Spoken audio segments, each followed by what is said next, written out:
In 1991, newly qualified nurse Beverly Allit murdered 4 children at Grantham and District Hospital. In a case unheard of in the UK, she purposely set about attacking those in her care. Her reign of terror left families torn apart by the deaths and numerous other children seriously injured, making this a crime that shook Britain. In 1991, nurse Beverly Allit claimed her first victim, 7-month-old Liam Taylor. Her next victim was Timothy Hardwick, an 11-year-old with cerebral palsy. No suspicions were aroused at first, as she continued her spree of violence unchecked. In total, she claimed 4 young lives and attempted the murder of 9 other victims. Suspicions were raised when records revealed missing nursing logs. Beverly Allit, or the Angel of Death, as she would later become known, exhibited some worrying tendencies early on whilst growing up as one of 4 children, including wearing bandages and casts over wounds that she would use to draw attention to herself, without actually allowing the injuries to be examined. Becoming overweight as an adolescent, she became increasingly attention-seeking, often showing aggression towards others. She spent considerable time in hospitals seeking medical attention for a string of physical ailments, which culminated in the removal of a perfectly healthy appendix, which was slow to heal as she insisted on interfering with the surgical scar. She was also known to self-harm and had to resort to doctor hopping as medical practitioners became familiar with her attention-seeking behaviours. Allitt's behaviour in adolescence appeared to be typical of Munchausen syndrome, and when this behaviour failed to elicit the desired reactions in others, she began to harm others in order to satisfy her desire to be noticed. She went on to train as a nurse and was suspected of odd behaviour, such as smearing feces on the wall in a nursing home where she trained. Her absentee level was also exceptionally high, the result of a string of illnesses. Her boyfriend at the time later said that she was aggressive, manipulative, and deceptive, claiming false pregnancy as well as rape before the end of the relationship.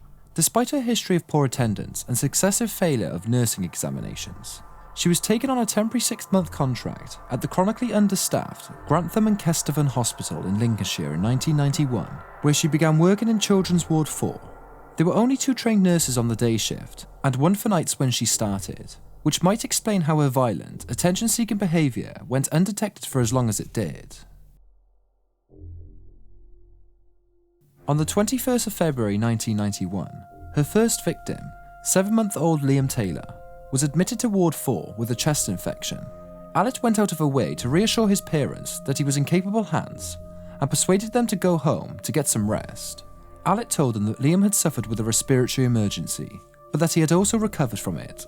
She volunteered for an extra night's duty so she could watch over the boy, and his parents chose to spend the night at the hospital as well. Liam had another respiratory crisis before midnight, but it was felt that he would come through it satisfactorily. Allit was left alone with the boy. However, as his condition worsened dramatically, becoming deathly pale before red blotches appeared on his face, at which point Allit summoned an emergency resuscitation team. Allit's nursing colleagues were confused by the absence of alarm monitors at the time, which had failed to sound when he stopped breathing. Liam suffered a cardiac arrest, and despite the best efforts of the attending team, he suffered severe brain damage and remained only alive with the help of life support machines. On medical advice, his parents made the agonising decision to move their baby from life support, and his cause of death was recorded as heart failure. Allit was never questioned about her role on Liam's death. Only 2 weeks after Taylor's death, her next victim was Timothy Hardwick, an 11-year-old with cerebral palsy, who was admitted to Ward 4 following an epileptic fit on the 5th of March 1991. Allit took over his care, and again, following a period when she was alone with the boy, she summoned the emergency resuscitation team, who found him without a pulse and turning blue. Despite their best efforts of the team, which included a paediatric specialist, they were unable to revive him. A post-mortem later failed to provide an obvious cause of death, although his epilepsy was officially blamed. Her third victim, 1-year-old Kaylee Desmond, who was admitted to Ward 4 on the 3rd of March 1991 with a chest infection, from which she seemed to be recovering well. 5 days later, with Allit in attendance, Kaylee went into a cardiac arrest in the same bed where Liam Taylor had died a fortnight before. The resuscitation team were able to revive her, and she was transferred to another hospital in Nottingham, where attending physicians discovered an odd puncture hole under her armpit during a thorough examination.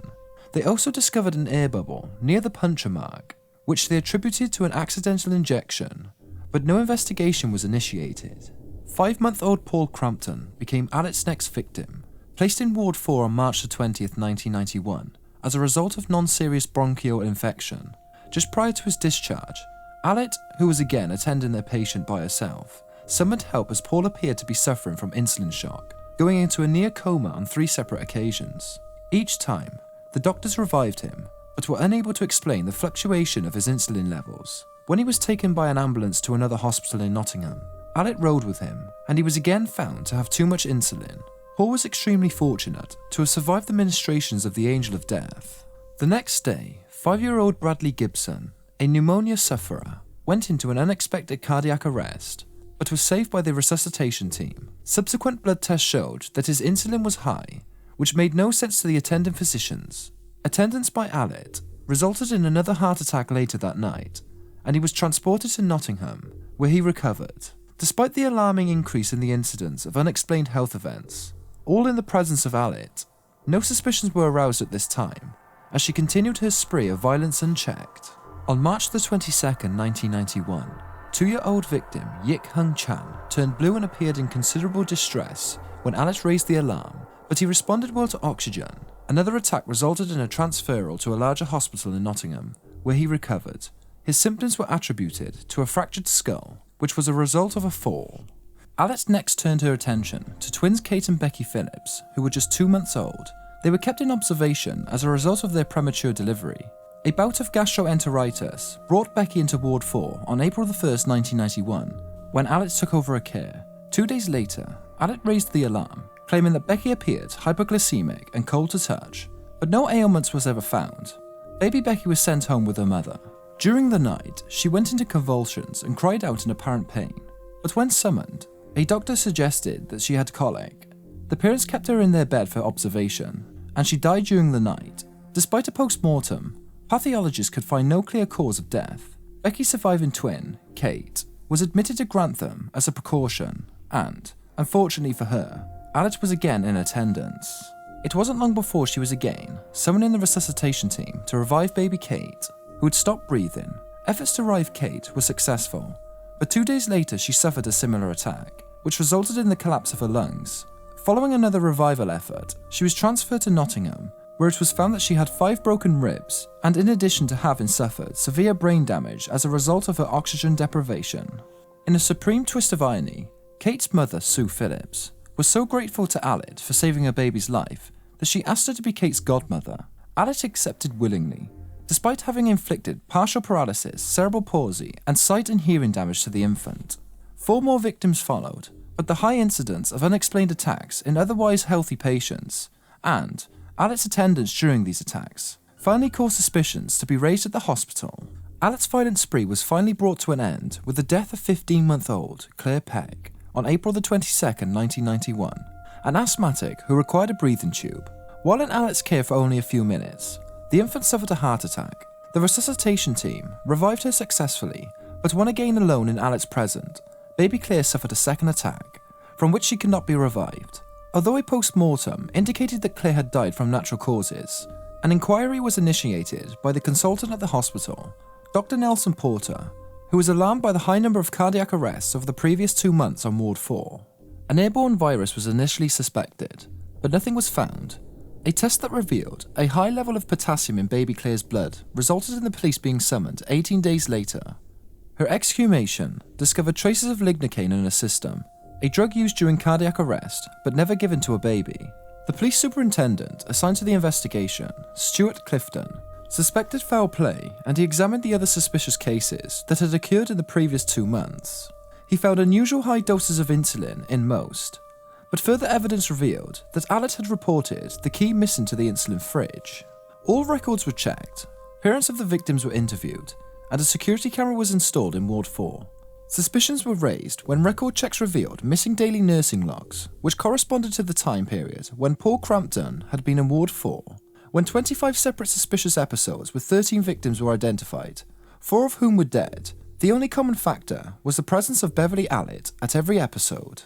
By July 26, 1991, police felt that they had sufficient evidence to charge Allit with murder, but it wasn't until November 1991 that she was formally charged. Allit showed calm and restraint under interrogation, denying any part in the attacks. insisting she had merely been caring for the victims. A search of her home revealed parts of the missing nursing logs. Further extensive background checks by the police indicated a pattern of behaviour that pointed out a very serious personality disorder, and Allit exhibited symptoms of both Munchausen syndrome and Munchausen syndrome by proxy, which are both characterised by getting attention through illness. With Munchausen syndrome, physical or psychological symptoms are either self-induced or feigned in oneself to gain attention, while Munchausen's by proxy involves inflicting injury on others to gain attention for oneself. It is fairly unusual for an individual to present with both conditions. Allit's behaviour in adolescence appeared to be typical of Munchausen syndrome, and when this behaviour failed to elicit the desired reactions in others, she began to harm her young patients in order to satisfy her desire to be noticed. Despite visits and assessments by a number of healthcare professionals while in prison, Allit refused to confess what she had done. After a series of hearings, Allit was charged with 4 counts of murder, 11 counts of attempted murder, and 11 counts of causing grievous bodily harm. As she awaited her trial, she rapidly lost weight and developed anorexia nervosa, a further indication of her psychological problems. After numerous delays due to her illnesses, as a result of which she had lost about 70 pounds, she went to trial at Nottingham Crown Court on the 15th of February 1993, where prosecutors demonstrated to the jury how she'd been present at each suspicious episode and the lack of episodes when she was taken off the ward. Evidence about high readings of insulin and potassium in each of the victims, as well as drug injection and puncture marks, were also linked to Allit. She was further accused of cutting off her victims' oxygen, either by smothering or tampering with their machines. Her unusual behaviour in her childhood was brought to light after the paediatrics expert, Professor Roy Meadow, explained Munchausen syndrome and Munchausen's by proxy syndrome to the jury, pointing out how Allit demonstrated symptoms of both, as well as introducing evidence of her typical post-arrest behaviour and high incidence of illness, which had delayed the start of her trial. It was Professor Meadow's opinion that Beverly Allit would never be cured, making her a clear danger to anyone with whom she might come in contact with. After a trial that lasted nearly 2 months, and at which Allit attended only 16 days due to continued illness, Allit was convicted on the 23rd of May 1993 and given 13 life sentences for murder and attempted murder. It was the harshest sentence ever delivered to a female, but according to Mr. Justice Latham, it was commensurate with the horrific suffering of the victims, their families, and the embarrassment she had brought upon the nursing profession. The impact Allit's case had on the Grantham and Kesteven Hospital was so severe that the maternity unit was closed down altogether. Rather than going to prison, Allit was incarcerated at Rampton Secure Hospital in Nottingham, a high-security facility housing mainly individuals detained under the Mental Health Act. As an inmate at Rampton, she began her attention-seeking behaviour again by ingesting ground glass and pouring boiling water on her hand. She has also subsequently admitted to 3 of the murders which she was charged for, as well as 6 of the assaults. The appalling nature of her crimes has placed her on the Home Office list of criminals who will never be eligible for parole. There have been some accusations though, most notably by Chris Taylor, father of Allit's first victim, Liam, that Rampton is more like a Butlins holiday camp than a prison. The facility, which has some 1,400 staff to deal with around 400 inmates, costs taxpayers around £3,000 per week per inmate to administer. In 2001, there were reports that she was going to marry fellow inmate Mark Heggie, although she is still currently single. Most recently, she was the subject of the Mirror's newspaper inquiry in May 2005, when it was revealed that she received over £40,000 in state benefits since her incarceration in 1993. In August 2006, Allit applied for a review of her sentence, which led the probation service to contact the victims' families about the process, but Allit remains in Rampton and will probably never be released.